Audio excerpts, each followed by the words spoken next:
Dear second year students, ఈ వీడియోలో మనం గ్రూప్ 17 ఎలిమెంట్స్ చాప్టర్ నుంచి ఇంపార్టెంట్ 2 మార్క్స్ క్వశ్చన్స్ ని నేర్చుకుందాం. సో ఫస్ట్ క్వశ్చన్ చూడండి. Which halogen produces O2 and O3 on passing through water అన్నారు. అంటే మనకు తెలుసు కదా 17th గ్రూప్ ఎలిమెంట్స్ అంటే ఏంటి? Fluorine, chlorine, bromine, iodine. ఇవన్నీ కూడా ఏంటి? 17th group elements. Fluorine, chlorine, bromine, iodine వీటిని హాలోజన్స్ అంటారు. హాలోజన్స్ అంటే ఏంటి? హాలో అంటే సి, జెన్స్ మీన్స్ ప్రోడక్ట్స్. ఇవన్నీ కూడా సి ప్రోడక్ట్స్ గా దొరుకుతాయి మనకి, అంటే సముద్రపు ఉత్పన్నాలుగా దొరుకుతాయి. అందుకే వీటిని హాలోజన్స్ అంటారు. మన క్వశ్చన్ ఏమడిగారు? ఏ హాలోజన్ వాటర్ తో రియాక్ట్ అయినప్పుడు O2ని O3ని ఇస్తుంది అన్నారు. దీనికి ఆన్సర్ ఏంటంటే fluorine. Fluorine reacts with water to form O2 and O3. Ozonised oxygen అని కూడా అంటారు దీన్ని. O2 మరియు O3 మిక్చర్ ఏమంటారు? Ozonised oxygen. సో ఫ్లోరిన్ ఎప్పుడైతే వాటర్ తో రియాక్ట్ అవుతుందో, ఇక్కడ చూడండి 2 moles ఆఫ్ ఫ్లోరిన్ తీసుకోండి. 2F2 ప్లస్ 2H2O తీసుకున్నప్పుడు 2 into 2 4 ఫ్లోరిన్స్, 2 into 2 4 హైడ్రోజన్స్. అంటే ఏమవుతుంది? ఇక్కడ 4HF వస్తుంది. 4HF వస్తుంది ప్లస్ HF అయిన తర్వాత ఇంకేముంది? ఇక్కడ 2 ఆక్సిజన్స్ ఉన్నాయి కాబట్టి ప్లస్ ఏమొస్తుంది? O2 వస్తుంది. So 2F2 plus 2H2 it gives rise to 4HF plus O2 hydrogen fluoride plus oxygen వస్తుంది. ఇక్కడ 3 moles తీసుకుందాం. 3F2 plus 3H2O. 3 into 2 6, 3 into 2 6 అంటే 6 హైడ్రోజన్స్ 6 ఫ్లోరిన్స్ కలిపి 6HF వస్తుంది. ప్లస్ ఎన్ని ఆక్సిజన్స్ ఉన్నాయి? ఇక్కడ 3 ఆక్సిజన్స్ ఉన్నాయి కాబట్టి ఏమొస్తుంది? O3 వస్తుంది. అంటే ఫ్లోరిన్ వాటర్ తో రియాక్ట్ అయినప్పుడు ఏమొస్తుంది?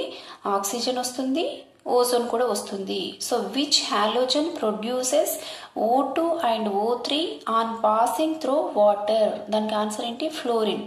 ఈ రియాక్షన్స్ కూడా ఖచ్చితంగా రాయాల్సి ఉంటుంది. 2F2 plus 2H2O it gives rise to 4HF plus O2.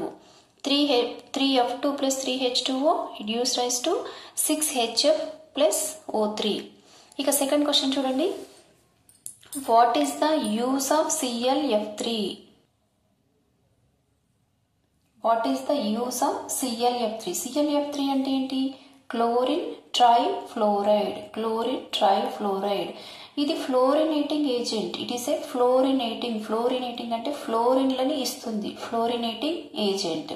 ఎప్పుడైతే ClF3ని యురేనియం 235తో యాడ్ చేస్తాము, కలుపుతాము, అప్పుడు ఏమొస్తుందంటే యురేనియం హెక్సాఫ్లోరైడ్. యురేనియం 6 ఉంటే మనల్ని hexa, uranium hexafluoride plus 3ClF అనేది వస్తుంది. ఇక్కడ చూడండి 3 into 3 9 ఉన్నాయి కదా. ఇక్కడ 6 ఫ్లోరిన్స్, ఇక్కడ కూడా 3 ఫ్లోరిన్స్, టోటల్ ఎన్ని? 9 ఫ్లోరిన్స్ కంప్లీట్ అవుతాయి. అంటే ClF3 reacts with uranium 235 to form uranium hexafluoride. ఈ విధంగా యురేనియంతో రియాక్ట్ అయితే మనకి ఏమొస్తుంది? Uranium hexafluoride. ClF3 is used to synthesise uranium hexafluoride. Uranium hexafluoride ని తయారు చేయడానికి ClF3ని ఉపయోగిస్తారు. మరి యురేనియం హెక్సాఫ్లోరైడ్ ని ఏ విధంగా తయారు చేస్తారు?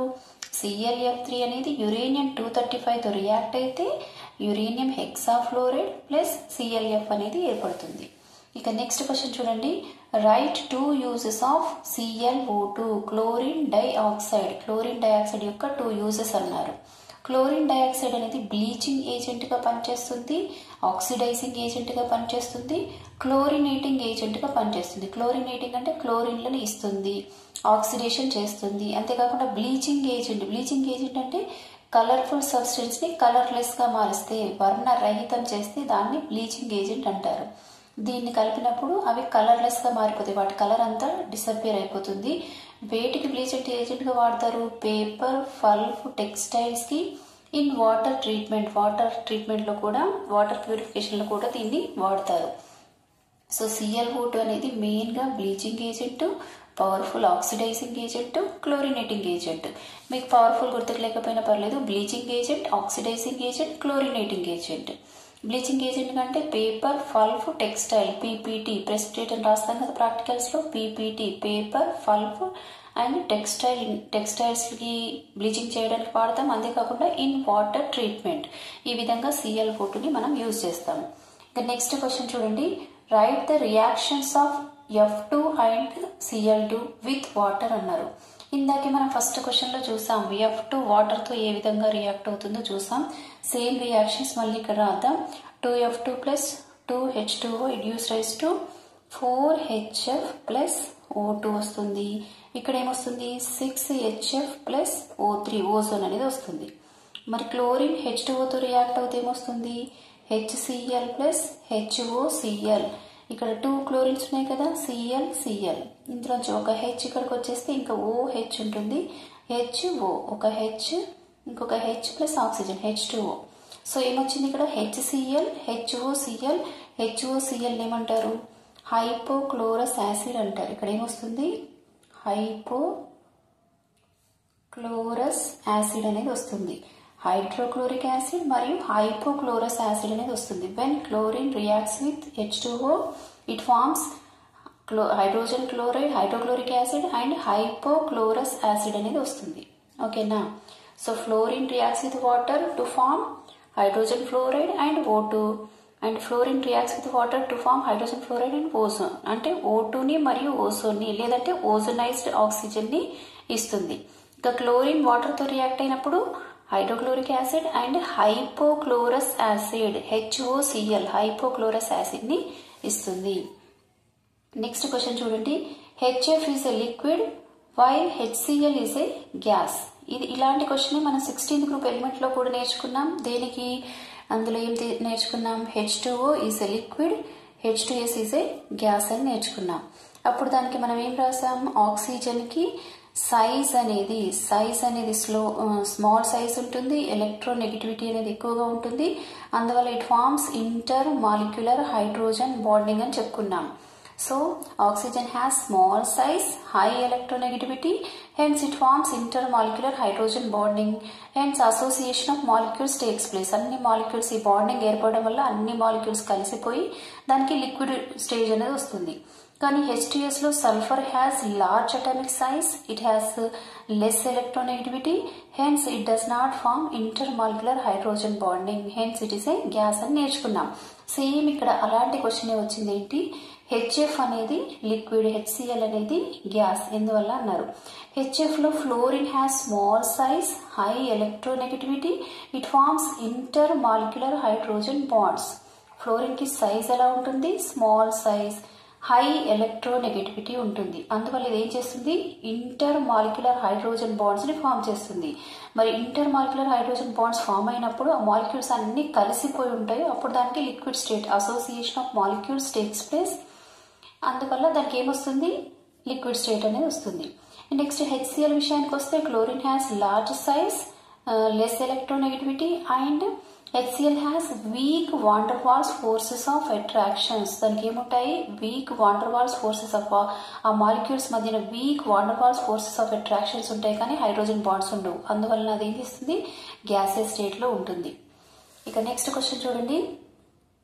Right the formula of the compounds in which oxygen has positive oxidation states and mention the oxidation states of oxygen in them.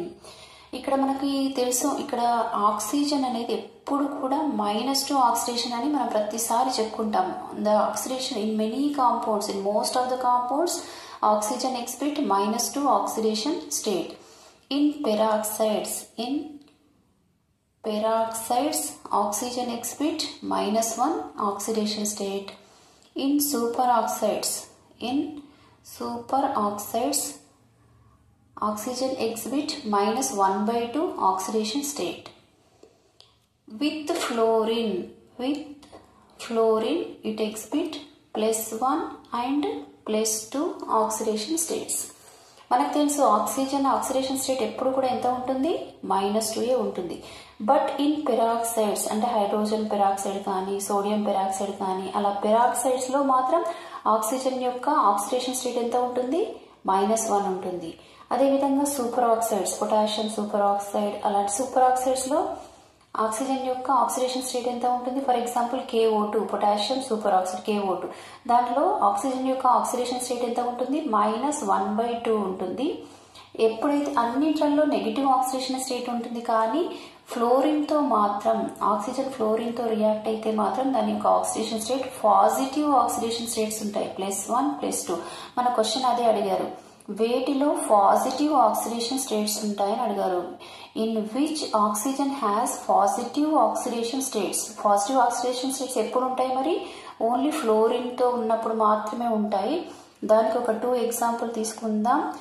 O2F2 and O2F2 and OF2. ఈ రెండిట్లలో కూడా ఆక్సిజన్ యొక్క ఆక్సిడేషన్ స్టేట్ ఎంత ఉంటుంది? పాజిటివ్గా ఉంటుంది. దీన్ని ఇప్పుడు ఆక్సిడేషన్ స్టేట్ని కనుక్కోవడానికి ట్రై చేద్దాం. ఇక్కడ ఫ్లోరిన్ యొక్క ఆక్సిడేషన్ స్టేట్, ఇప్పుడు ఆక్సిజన్ని మనం కనుక్కుందాం. ఫ్లోరిన్ ఎప్పుడు కూడా ఎంత ఉంటుంది?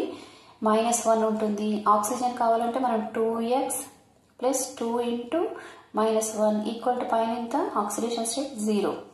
అప్పుడు ఏమవుతుంది? 2x - 2 = 0. అప్పుడు 2x = ఎంత వస్తుంది? +2 వస్తుంది. x = × 2 ఇటు వస్తే ఏమవుతుంది? /2 అవుతుంది. అప్పుడు ఎంత వస్తుంది? +1. ఆక్సిడేషన్ క్యాలిక్యులేషన్ మనం ఫస్ట్ ఇయర్లో నేర్చుకున్నాము. ఇక్కడ మీరు సింపుల్గా ఏం గుర్తుపెట్టుకుంటారు? O2F2లో ఆక్సిజన్ యొక్క ఆక్సిడేషన్ స్టేట్ ఎంత? +1. OF2లో ఆక్సిజన్ యొక్క ఆక్సిడేషన్ స్టేట్ ఎంత? +2 ఉంటుంది. లేదంటే మీరు ఈ విధంగా క్యాలిక్యులేషన్ చేసి కనుక్కున్నా సరే ఇక్కడ ఎంత వస్తుంది? +2 ఉంటుంది. O2F2 మన క్వశ్చన్స్కి ఆన్సర్స్ ఏంటి? ఇప్పుడు ఒకటి కాంపౌండ్ O2F2, ఇంకొకటి OF2లో పాజిటివ్ ఆక్సిడేషన్ స్టేట్స్ని ఎగ్జిబిట్ చేస్తుంది ఆక్సిజన్. మరి O2F2లో ఆక్సిజన్ యొక్క ఆక్సిడేషన్ స్టేట్ ఎంత? +1. OF2లో ఆక్సిజన్ యొక్క ఆక్సిడేషన్ స్టేట్ ఎంత? +2. ఓకే, నెక్స్ట్ క్వశ్చన్ చూడండి. Explain the reactions of chlorine with NaOH. NaOHతో క్లోరిన్ ఏ విధంగా రియాక్ట్ అవుతుంది అన్నారు. ఈ క్వశ్చన్కి ఆన్సర్ మనం ఆల్రెడీ 8 మార్క్స్ క్వశ్చన్స్లో నేర్చుకున్నాం. That is most important question. So ఇక్కడ చూడండి, క్లోరిన్ ఎన్ని క్లోరిన్స్ ఉన్నాయి? 2 క్లోరిన్స్ ఉన్నాయి. ఇది 2 టైప్స్ ఆఫ్ రియాక్షన్స్ ఉంటాయి. కోల్డ్ డైల్యూట్ NaOHతో ఒక రకంగా రియాక్షన్ అవుతుంది. హాట్ కాన్సన్ట్రేటెడ్ NaOHతో మరొక రకమైన రియాక్షన్ అనేది జరుగుతుంది. కాబట్టి 2 రియాక్షన్స్ రాయాల్సి ఉంటుంది. So first chlorine reacts with cold dilute NaOH అన్నప్పుడు ఓన్లీ 2 మోల్స్ తీసుకోండి. హాట్ కాన్సన్ట్రేటెడ్ NaOH అన్నప్పుడు ఎక్కువ తీసుకోవాలి, 6 మోల్స్ తీసుకుంటాం. సో క్లోరిన్ 2 క్లోరిన్స్ ఉన్నాయి. ఇక్కడ సోడియంస్ ఎన్ని ఉన్నాయి? 2 ఉన్నాయి. అందుకే మీకు ఈజీగా అర్థం కావడానికి నేను ఇక్కడ రాస్తున్నా చూడండి. ఇక్కడ NaCl ప్లస్ NaCl అంటే 2 sodiums 2 chlorines completed. 2 sodiums 2 chlorines completed. మరి ఇక్కడ చూడండి, H2 హైడ్రోజన్స్ ఎన్ని ఉన్నాయి? 2 ఉన్నాయి. H2 ఆక్సిజన్స్ ఎన్ని ఉన్నాయి? 2 ఉన్నాయి. అయితే నేను ఇక్కడ వాటర్ తీసేస్తాను. H2O వాటర్ వెళ్ళిపోయింది. అంటే 2 హైడ్రోజన్స్ కంప్లీటెడ్, ఒక ఆక్సిజన్ కంప్లీటెడ్, ఇంకొక ఆక్సిజన్ ఇక్కడ పెట్టేద్దాం. అప్పుడు ఏం ఏర్పడుతుంది? Sodium chloride NaCl, NaOCl sodium hypochlorite అంటారు దీన్ని. సోడియం హైపోక్లోరైట్ ఏర్పడుతుంది. దాంతోపాటు వాటర్ ఏర్పడుతుంది. Chlorine reacts with cold dilute NaOH to form sodium chloride and sodium hypochlorite. ఇక next chlorine reacts with concentrated NaOH. చూడండి, 3 × 6 ఎన్ని ఉన్నాయి? 3 × 2 6 క్లోరిన్స్ ఉన్నాయి, 6 సోడియంస్ ఉన్నాయి. మనకి ఇక్కడ 5 NaCl వస్తుంది. ప్లస్ ఇంకొక NaCl నేను సైడ్కి రాద్దాం. ప్లస్ ఇక్కడ చూడండి, హైడ్రోజన్స్ ఎన్ని ఉన్నాయి? 6 ఉన్నాయి. ఆక్సిజన్స్ కూడా ఎన్ని ఉన్నాయి? 6 ఉన్నాయి. కానీ మనకి 6 హైడ్రోజన్స్ అంటే 3 వాటర్ మాలిక్యూల్స్ వస్తాయి. అంటే 3 ఆక్సిజన్స్ కంప్లీట్ అయినాయి. ఇంకా 3 ఆక్సిజన్స్ ఉంటే అవి ఇక్కడ పెట్టండి. NaClO3 5 NaCl plus NaClO3 plus 3H2O. Chlorine reacts with hot concentrated sodium hydroxide to form sodium chloride and sodium chlorate. So ఏం ఏర్పడుతుంది? సోడియం క్లోరేట్ అనేది ఏర్పడుతుంది. ఇక నెక్స్ట్ క్వశ్చన్ చూడండి. What happens when chlorine reacts with dry slaked lime? Dry slaked lime అన్నారు. Slaked lime అంటే ఏంటంటే calcium hydroxide CaOH taken twice. Calcium hydroxide CaOH taken twice ని స్లేకెడ్ లైమ్ అంటారు. క్లోరిన్ స్లేకెడ్ లైమ్ తో react అయినప్పుడు ఏమొస్తుంది, ఏం జరుగుతుంది అన్నారు. So what is the formula of slaked lime? CaOH taken twice, calcium hydroxide reacts with chlorine to form CaOCl2 plus H2O. CaOCl2 H2O. CaOCl2 అంటే bleaching powder అంటారు. దీన్ని ఏమంటారు? Bleaching powder. What is the formula of bleaching powder? CaOCl2. So chlorine reacts with dry slaked lime to form bleaching powder. Cl2 reacts with dry slacked lime to form bleaching powder. What is the equation? CaOH taken twice plus Cl2, it gives rise to CaOCl2 H2O. The next question చూడండి. How is chlorine manufactured by Decans process? Very important question. Decans process. Hydrogen chloride ని oxidise చేస్తున్నాం with atmospheric air తోని oxidation చేస్తున్నాం. Hydrogen chloride oxidised with atmospheric air in presence of CuCl2 cupric chloride CuCl2 at 723 Kelvin temperature. 723 Kelvin temperature దగ్గర CuCl2 సమక్షంలో HClకి ఏం కలుపుతున్నాం? O2ని atmospheric oxygen ని కలుపుతున్నాం. అప్పుడు ఇక్కడ ఏం ఏర్పడుతుంది? 4 హైడ్రోజన్స్ ఉన్నాయి, 2 ఆక్సిజన్స్ ఉన్నాయి. అంటే ఏమొస్తుంది? 2H2O వాటర్ అనేది వస్తుంది. మరి వాటర్ వస్తే ఇంకేం మిగిలిపోయింది ఇక్కడ? Cl ఎన్ని ఉన్నాయి మొత్తం? Cls 4 Cls ఉన్నాయి. 4 Cls అంటే ఏమొస్తుంది? 2Cl2. ఏమొస్తుంది? 2Cl2 వస్తుంది. ఈ ప్రాసెస్ ని మనం డికాన్స్ మెథడ్ అంటారు. Hydrogen chloride reacts with atmospheric air in presence of CuCl2 at 723 Kelvin temperature to form chlorine. This method is called Decans method. This is very important method. And next question చూడండి. What are interhalogen compounds? Give 2 examples. What are interhalogen compounds? Interhalogen compounds అంటే ఇక్కడ చూడండి binary compounds అన్నారు. Binary అంటే 2 types of elements మాత్రమే ఉంటాయి, దాంట్లో 2 types of atoms మాత్రమే ఉంటాయి. ఇక్కడ చూడండి IF7 ఉంది. దీంట్లో అయోడిన్ హాలోజనే, ఫ్లోరిన్ కూడా హాలోజనే. అన్ని కూడా 17th గ్రూప్ ఎలిమెంట్స్. అయోడిన్ హాలోజనే, ఫ్లోరిన్ హాలోజనే.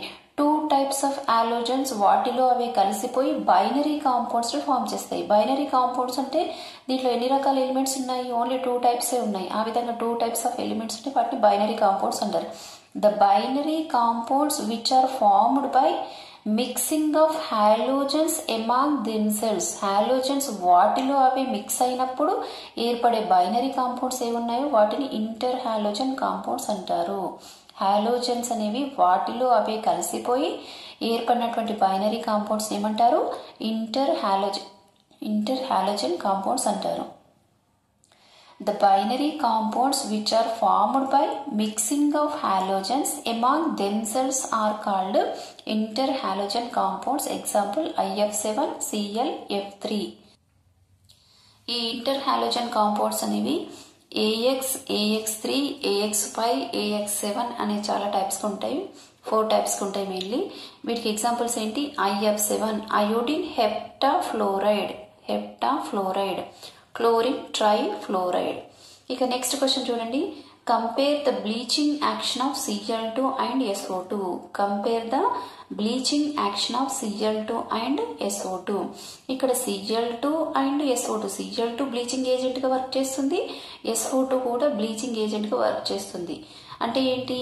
ఇవి కలర్ఫుల్ సబ్స్టెన్సెస్ ని కలర్లెస్ గా, వర్ణరహితంగా మార్చేస్తాయి. కలర్ ని తీసేస్తాయి సబ్స్టెన్స్ నుంచి. ఏదైనా సరే సబ్స్టెన్స్ నుంచి పాస్ చేస్తే ఏమవుతుందంటే కలర్ అనేది డిసప్పియర్ అయిపోతుంది, వర్ణరహితంగా అయిపోతుంది. అందుకే దీన్ని బ్లీచింగ్ ఏజెంట్ గా పనిచేస్తాయి అంటారు.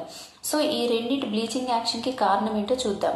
ఇవి ఎప్పుడు కూడా ఈ రెండు కూడా మాయిస్ట్ సమక్షంలోనే బ్లీచింగ్ ఏజెంట్ గా, అంటే తేమ ఉన్నప్పుడే ఇవి బ్లీచింగ్ ఏజెంట్ గా పనిచేస్తాయి. డ్రైగా ఉన్నప్పుడు బ్లీచింగ్ యాక్షన్ అనేది ఉండదు. So Cl2 plus H2O it gives rise to 2 chlorines ఉన్నాయి, 2 హైడ్రోజన్స్ ఉన్నాయి. కలిసిపోతే ఏమవుతుంది? 2HCl. ఈ ఒక ఆక్సిజన్, సింగిల్ ఆక్సిజన్ అనేది రిలీజ్ అవుతుంది. ఈ విధంగా సింగిల్ ఆక్సిజన్ ఉంటే దాన్ని నేసెంట్ ఆక్సిజన్, నవజాత ఆక్సిజన్ అంటారు. Nascent oxygen. అలాంటి ఆక్సిజన్ చాలా యాక్టివ్గా ఉంటుంది. అది బ్లీచింగ్ యాక్షన్ కి కారణం ఆ నేసెంట్ ఆక్సిజనే. ఈ ఆక్సిజన్ ఆ వేరే కాంపౌండ్కి ఎడిషన్ అవుతుంది. కాబట్టి this bleaching action of Cl2 is due to the oxidation. ఈ క్లోరిన్ యొక్క బ్లీచింగ్ యాక్షన్కి కారణం ఏంటి అంటే ఆక్సిడేషన్. ఈ ఆక్సిడేషన్ ద్వారా జరిగిన బ్లీచింగ్ అనేది పర్మనెంట్గా ఉంటుంది. It is a permanent effect. ఇంకా కలర్ అనేది మళ్ళీ తిరిగి రావడం జరగదు, పర్మనెంట్గా కలర్ అనేది రిమూవ్ అవుతుంది. So chlorine reacts with water to form 2HCl and nascent oxygen, and due to the formation of this nascent oxygen, this bleaching action of chlorine is due to oxidation. It is a permanent effect. ఇక SO2 విషయానికి వస్తే SO2 + 2H2O ఏం form అవుతుంది? H2SO4. ఒక H2 తీసుకోండి, ఒక H2 తీసుకొని 2 oxygens ఇక్కడ కలిపేస్తే H2SO4 ఫామ్ అవుతుంది. ఇక్కడ మొత్తం 4 హైడ్రోజన్స్ ఉన్నాయి, 2 కంప్లీట్ అయినాయి కాబట్టి ఇక్కడ 2 నేసెంట్ హైడ్రోజన్స్ అనేవి రిలీజ్ అవుతాయి. 2 నేసెంట్ హైడ్రోజన్స్ రిలీజ్ అవుతాయి. ఆ విధంగా నేసెంట్ హైడ్రోజన్స్ కానీ నేసెంట్ ఆక్సిజన్స్ కానీ నవజాత ఆక్సిజన్ లేదా నవజాత హైడ్రోజన్ అంటే అప్పుడే ఫ్రెష్గా అప్పుడే రిలీజ్ అయినాయి. నవజాత శిశువు అంటాం కదా, అప్పుడే పుట్టిన శిశువుని. ఆ విధంగా నేసెంట్ ఆక్సిజన్ నేసెంట్ హైడ్రోజన్ ఇవి చాలా యాక్టివ్గా ఉంటాయి. దీని ద్వారా ఆక్సిడేషన్ జరుగుతుంది, దీని ద్వారా రిడక్షన్ జరుగుతుంది. సో ఇక్కడ సల్ఫర్ డయాక్సైడ్ యొక్క బ్లీచింగ్ యాక్షన్కి కారణం ఏంటంటే reduction. It is a temporary effect. And chlorine యొక్క బ్లీచింగ్ యాక్షన్కి కారణం ఏంటంటే oxidation. It is a permanent effect. Equations నేర్చుకోవాలి. ఇంకా నెక్స్ట్ క్వశ్చన్ చూడండి. Explain the structure of ClF3 chlorine trifluoride. ఇది 8 మార్క్స్ క్వశ్చన్లో మనం క్లియర్గా నేర్చుకున్నాం. ClF3లో క్లోరిన్ యొక్క హైబ్రిడైజేషన్ ఏంటి? sp3d. దీని యొక్క షేప్ ఏంటి? T shape. Bond angle is 90 degrees. The hybridization of chlorine is sp3d hybridization. The shape of the molecule is T shape and the bond angle is 90 degrees. ఇది structure. ఇలా T shape కనిపిస్తుంది కదా, ఇలా T shape కనిపిస్తుంది. యాక్చువల్గా in any molecule if the central atom undergoes sp3d hybridization, the shape of the molecule must be trigonal bipyramidal ఉండాలి. Trigonal bipyramidal ఉండాలి. మనం PCl5 నేర్చుకున్నాం కదా, PCl కానీ ఇక్కడ మాత్రం ట్రైగోనల్ బైపిరమిడల్ కాకుండా ఇలా T షేప్ వచ్చింది చూడండి. ఈ నుంచి ఇలా T షేప్ అనేది వచ్చింది. ఎందుకు T షేప్ వచ్చింది అంటే ఇక్కడ 2 లోన్ పేర్ ఆఫ్ ఎలక్ట్రాన్స్ ఉన్నాయి. Due to the presence of 2 lone pair of electrons the shape of the molecule is T shape. లేకపోతే ట్రైగోనల్ బైపిరమిడల్ ఉండేది. But 2 lone pair of electrons ఉన్నాయి కాబట్టి ClF3 యొక్క shape ఏంటి? T shape.